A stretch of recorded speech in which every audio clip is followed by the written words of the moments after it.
নির্বাচন commission SIR শুরু করবে, যদি সেটা হয় নির্বাচনের প্রাককালে বিষয়টা কতটা তাৎপর্যপূর্ণ?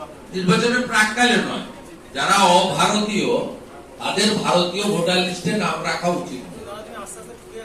এবং পশ্চিমবঙ্গে মমতা খালা 540 কিলোমিটার বর্ডারে জমি দেয়নি বিএসএফ কে বেড়া দেওয়ার জন্য।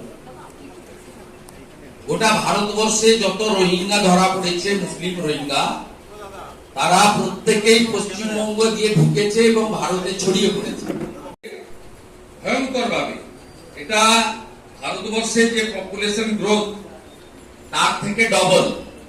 কুচবিহার, উত্তর দিনাজপুর, বীরভূম, পূর্ব Bardhaman, Hooghly, Howrah, north 24 Pargana, south 24 Pargana, Kolkata, West Bengal, এই জেলাগুলোতে পপুলেশনের গ্রোথ জাতীয় গ্রোথের থেকে ডাবল, এবং এই ডাবলটা কমপ্লিটলি মুসলিম পপুলেশন গ্রোথ, হিন্দু পপুলেশন গ্রোথ নয়।